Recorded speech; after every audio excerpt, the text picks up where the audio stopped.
Lui s'appelle Paco. Paco connaît. C'est lui qui m'a réconcilié avec le djembé. Parce que peut-être, comme certains d'entre vous qui ont la chance de partir en vacances dans les Landes, en Vendée, en Bretagne, faire du camping, souvent il y a des jeunes babacools avec des dreadlocks qui viennent de s'acheter un djembé qui vous gâche vos vacances. Voilà, ils ont acheté un djembé à la foire d'à côté, au marché, et puis ils s'improvisent djembé fola pendant toutes les vacances. Et souvent, ils mêlent ça, vous savez, à leur première expérience alcoolique. Donc voilà, ça nous gâche nos vacances. À nous, intermittents, qu'on avons peu, pourtant.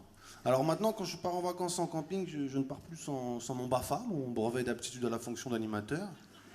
Et des fois, je fais des interventions en pleine nuit, sous les coups de 3-4 heures du matin. Je tape aux tentes, comme ça, je dis contrôle de BAFA national, tout le monde sort, les mains sur les tentes. Alors les jeunes babacools sont un petit peu mi-effrayés, dans le gaz, parce que voilà, ils ont passé une nuit très chargée. Et puis je confisque tous les djembés. Je les ramène à Paris, je les donne à Paco et on les emmène à Ouaga, au Burkina, et on les revend sur des marchés à des toubabs, des touristes qui viennent, voilà, qui veulent acheter un souvenir et ils rachètent les djembés. Et puis voilà, puis après ils repartent en vacances forcément l'été dans les Landes ou en Vendée. Et là on les reconfisque, ça s'appelle le commerce parallépipède rectangle. C'est ça comme ça. Voilà. Et puis après on se fait évidemment plein d'argent et puis on peut organiser des grands événements comme celui-ci, accueillir tous nos amis. Est-ce que ça va ce soir à Aubervilliers ?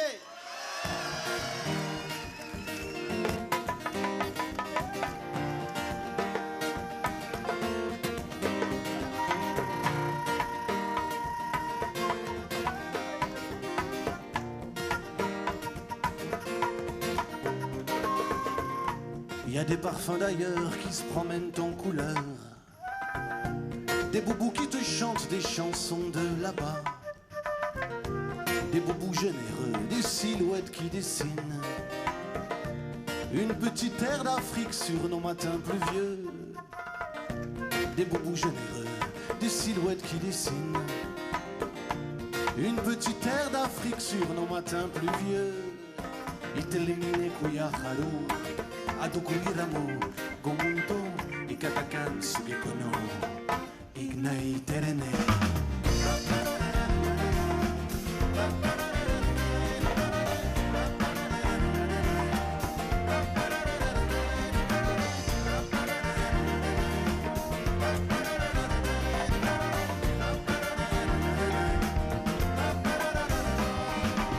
À courir après le chant de la chora, j'ai vite compris que c'est elle qui colorera les accords de ma guitare et ces quelques mots qui prennent le large en criant au revoir messieurs, dames, au revoir messieurs, au revoir messieurs, madame. Moi il m'a parlé en saracolé, ça les a bien fait rigoler. Moi au collège on m'avait conseillé d'apprendre l'espagnol ou l'anglais. Et Salimata m'a resservi du rinoari et entre nous ça a collé, ça a collé, ça a collé, ça a collé, ça les a bien fait rigoler.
Michel, est-ce que tu peux essayer dans les graves, un solo pareil mais dans les graves.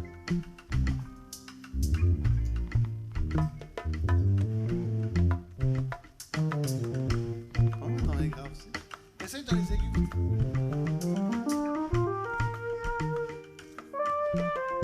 Je sais pas ce que je préfère entre eux.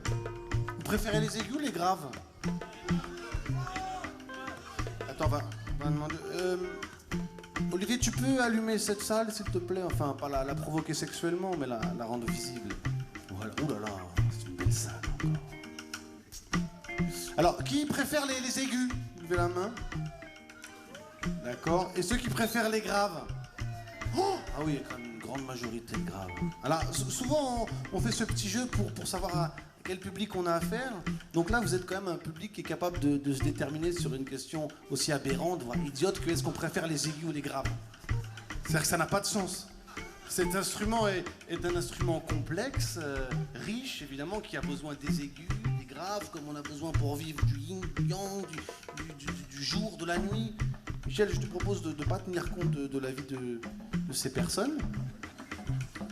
Tout à fait respectable au demeurant, mais quand même, tu vas nous faire un petit solo où tu te fais plaisir et tu fais ce que tu veux, tonton. Peut-être privilégier un petit peu les graves, quand même.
Alors, en saracolé, Noari, ça veut dire merci ou bienvenue.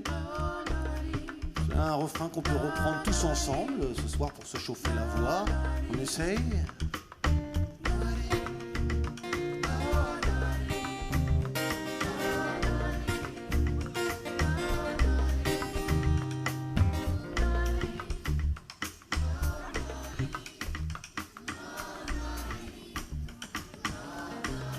On va le faire monter comme un petit rituel brûlant, comme si on marchait sur des braises tranquillement.